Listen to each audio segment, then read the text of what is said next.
Hi everyone, I hope you're well. So I thought I'd hop on today and do a flip through and my first impressions of this beautiful oracle deck called the African Goddess Rising Oracle, and it's by Abiola Abrahams. It's a 44 card deck and guidebook. So let's have a look at the back of this deck. It's published by Hay House, and it says 41 breathtaking oracle cards to connect with ancient African goddesses for guidance, insight, and empowerment. Have you ever wanted to tap into ancestral goddess wisdom and ignite your own goddess power? This goddess deck includes reversed deities, matriarchal spirits, supernatural creatures, and regal ancestors, reflecting the multi-dimensional nature of traditional African spirituality. They each come bearing celestial gifts of knowledge for you. Should you accept their gifts, life will never be the same. Abiola Abrahams is an award-winning author, intuitive coach, and founder of womanifesting.com. And then Destiny Powell is a visual artist who creates colourful, figurative, and portrait-centered pieces showcasing multi-narratives of Black experiences. Okay, so let's open this up. It's got this nice little part here where you can put your thumb to lift off, which I like in boxes. It comes with a guidebook and the cards. So before I do the cards, let's have a quick look at the guidebook. This gives you the name of the oracle, Abiola Abrahams and Hay House publication. It was published in the United States by Hay House and also published in Australia as well. So it gives you like a nice table of contents. It's got a welcome page. It talks about the temples or suit cards, blessing your African goddess cards, African goddess rising spread, and then it talks about the card meanings.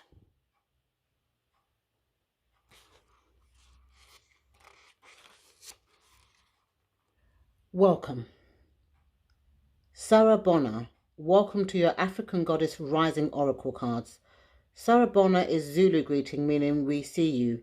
You think you are here because you called on the goddess, but the goddess has called you. This deck is Covenant. You are now in the sacred goddess temple circle. As a woman of African Guyanese heritage, I grew up with intimate knowledge of many of the enhanced beings you'll meet in this deck.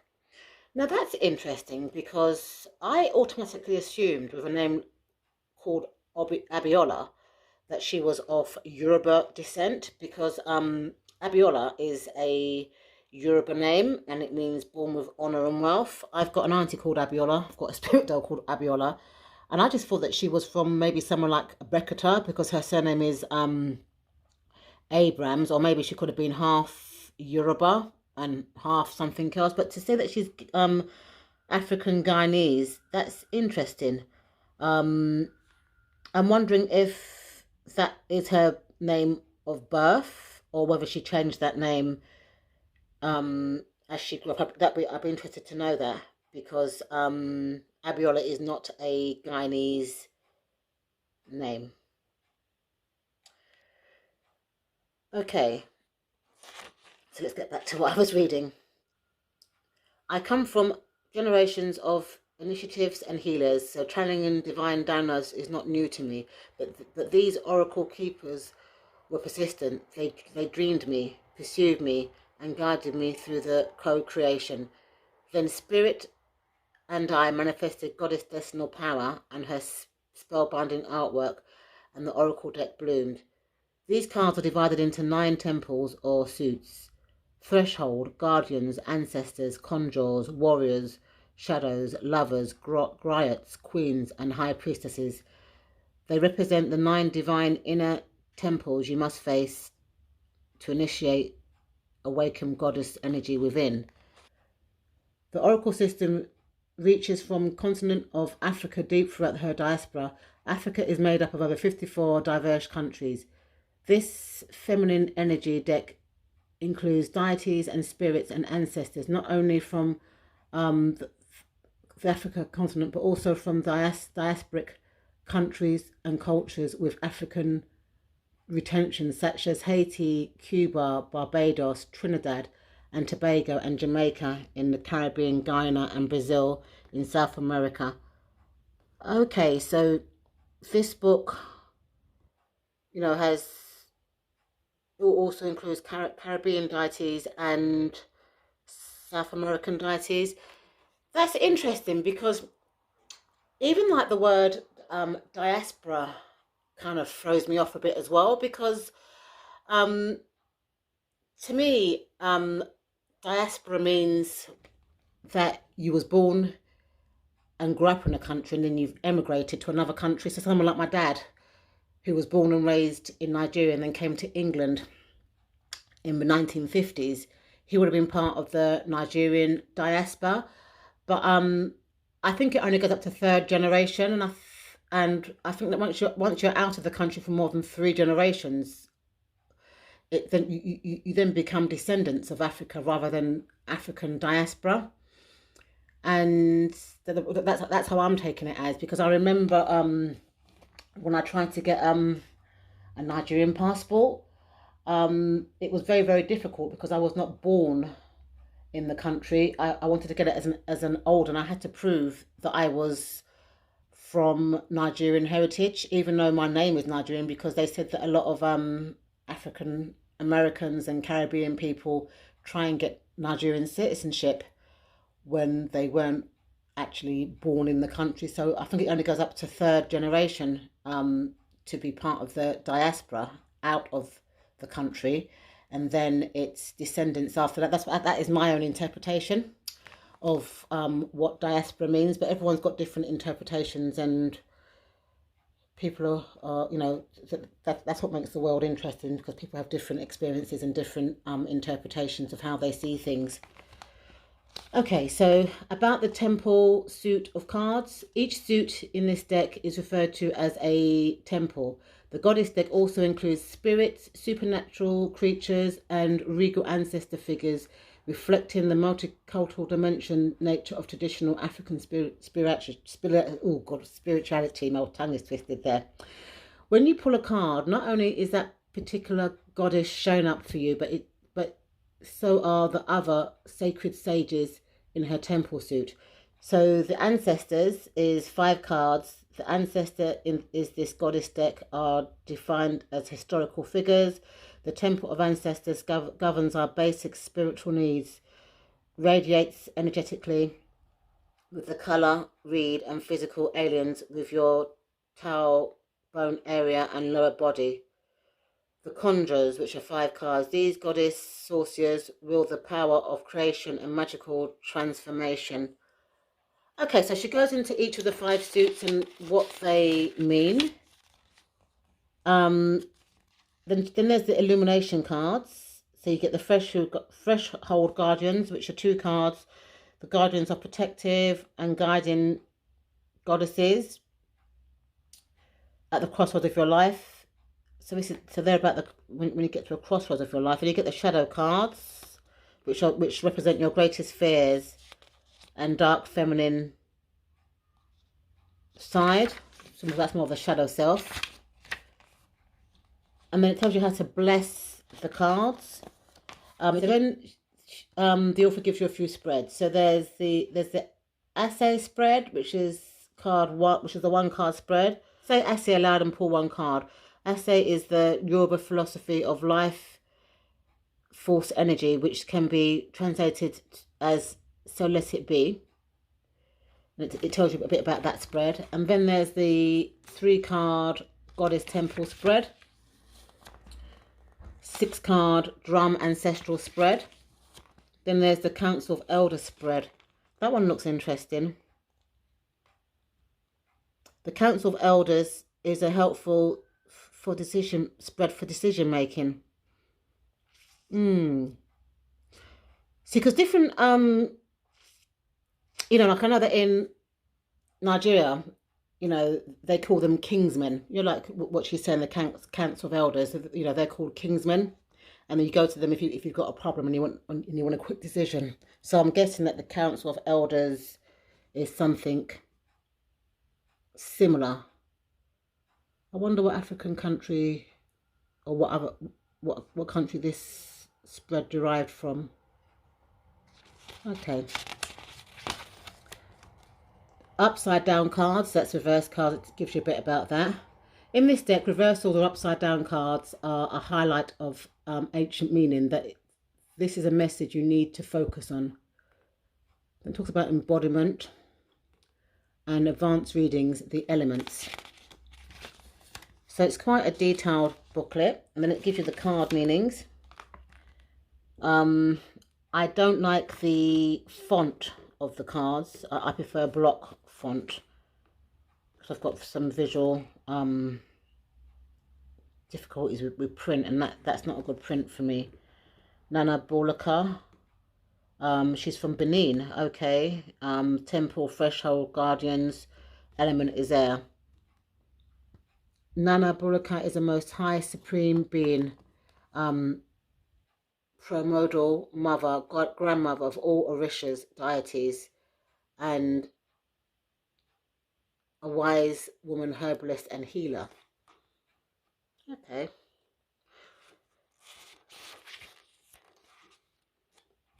Moraliza. So it gives you all the goddesses and stuff.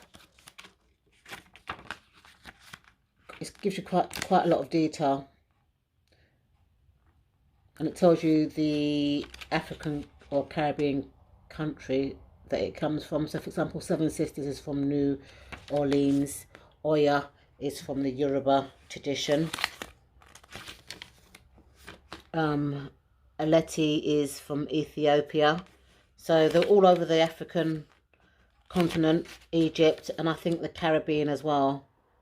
This is a Ghanaian goddess, Guyana, there, Caribbean. So it's a mixture of goddesses from all over.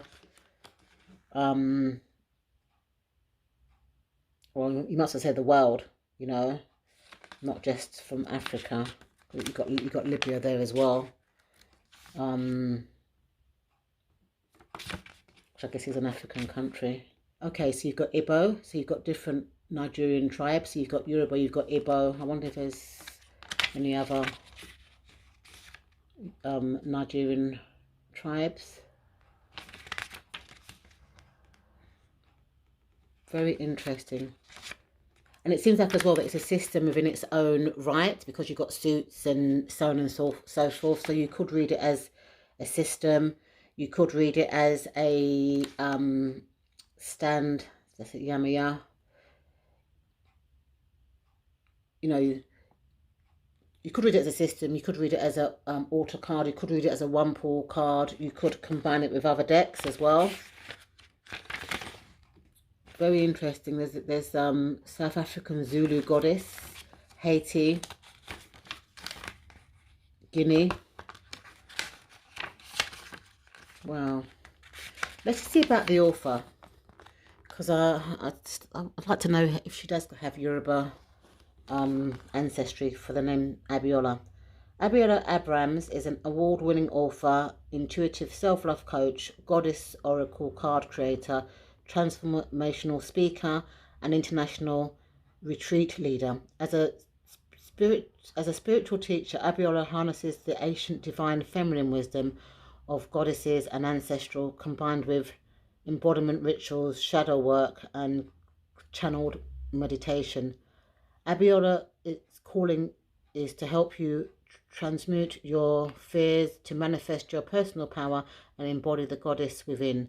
She empowers women through online courses, virtual and global spiritual retreats from Belize to Bali, and with her popular spiritual,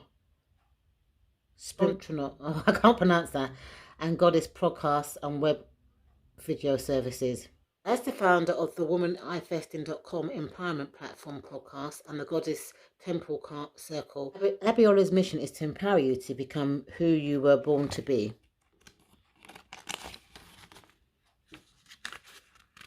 And there's a bit more about her as well. Okay, so the book seems very detailed, and because I just assumed it was African goddesses, but it's not. It's also Caribbean as well, and Southern American.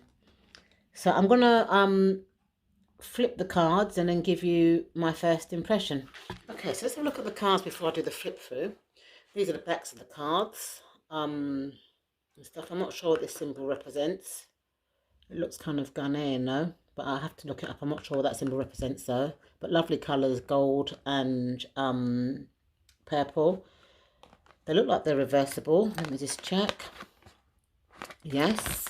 Let's look at the cards in terms of size. So if I compare it to my Rider-Waite Smith card, it's definitely Oracle size, because you can see the size comparison. Cards are kind of glossy-ish, but not too glossy. The edges are not edged, but then that's good, because that gives you the opportunity to edge the cards should you want to. So let's flip through the cards and then I'll give you my first impressions.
Okay, so that's the flip through of the cards. Now I have to shuffle these cards to see how they shuffle. So let me give the cards a good shuffle. Yeah, they're okay, because normally with larger kind of cards, I do find it quite challenging to shuffle, but these ones are okay to shuffle. What do I think of this deck? I love the artwork, very colourful artwork, kind of cartoonish, and it's kind of similar to me to the Afro Goddess artwork. Very vibrant, very colourful. I'm going to have to like read the guidebook and get familiar with the suits before I work with it. But I think in the meantime, I'm going to use this deck for one day pulls. I might even try some of the spreads that were highlighted at the beginning of the book. I would have loved to have, as I said before, heard more about Abiola. You know, did her parents give her that name, Abiola? or did she change it herself? It's a very nice name, Born with Honor and Wealth, and stuff. I like the fact that it's different black cultures, so it's not just African cultures. It's Caribbean, South American, which appeals to me, because people always seem to think that black culture is just African culture, and I like the fact that she's incorporated other, you know, black cultures in there. I didn't know that the Caribbean countries had deities, so that's interesting for me to know about. You know, so it seems like she's really researched her you know, her work, and I really look forward to working with this deck. I watched some other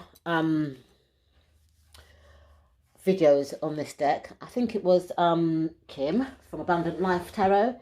She said that she was going to combine her cards with the Tasmania African Tarot, the Afris Goddess Tarot, but this is the Oracle one.